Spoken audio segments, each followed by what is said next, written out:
बिना time waste किए हुए हम अपने आगे के क्वेश्चंस की बात करते हैं और इस वीडियो के पहले क्वेश्चन की ओर हम बढ़ते हैं। पहले क्वेश्चन को हम समझते हैं।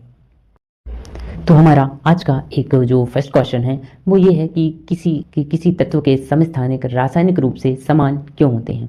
तो अगर हम बात करें समस्थानिकों की, तो समस्थानिक होते क्या हैं, आखिर हम उसको देखें तो समस्थानिक वो होते हैं कि जिनका परमाणु क्रमांक समान हो और परमाणु संरचना और उनका परमाणु द्रव्यमान अलग अलग होता है, ऐसे तत्वों के समूह को हम समस्थानिक कहते हैं। अब जो परमाणु संख्या होती है, देखिए ध्यान से समझिए प्यारे बच्चों, जो परमाणु संख्या होती है, इस परमाणु संख्या का मतलब ये होता है कि एक तत्व के एक परमाणु में कितने प्रोटॉन की संख्या है। मतलब जो हमारी परमाणु संख्या है वो प्रोटॉन की संख्या के बराबर होता है। और हम सभी जानते हैं कि परमाणु अपने आप में विद्युत उदासीन है। कहने का मतलब ये है कि परमाणु में जितने प्रोटॉन होंगे उतने ही इलेक्ट्रॉन देखने को मिलने वाले हैं। तो परमाणु के जितने भी रासायनिक गुण हैं वो किस पे डिपेंड करते हैं, वो डिपेंड करते हैं उस परमाणु में कितने इलेक्ट्रॉन हैं, और वो भी इलेक्ट्रॉन कौन से, जो कि अंतिम कोष के इलेक्ट्रॉन होते हैं।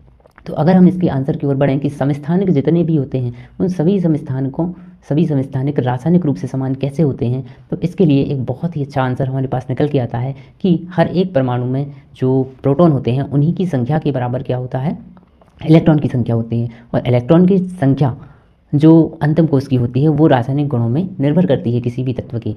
तो यहाँ पे जो समस्थानिक हैं उनमें क्या होगा, उनकी जो अंतिम कोष में उपस्थित इलेक्ट्रॉन होंगे वो उन पर निर्भर करेंगे उनके रासायनिक गुण। इसीलिए जितने भी समस्थानिक हैं वो सभी रासायनिक गुण से कैसे होते हैं, समान होते हैं। आइए एक बार इसे हम अच्छे से स्टडी करते हैं। तो समस्थानिकों में प्रोटॉन की संख्या समान होती है, जिससे उसकी इलेक्ट्रॉन संख्या भी कैसी होती है, समान होती है। चूँकि रासायनिक गुण संयोजकता कोष में इलेक्ट्रॉन की व्यवस्था पर निर्भर करते हैं, इसलिए समस्थानिक रासायनिक रूप से कैसे होते हैं, समान होते हैं। तो इस क्वेश्चन को और आप आसानी से समझ गए होंगे।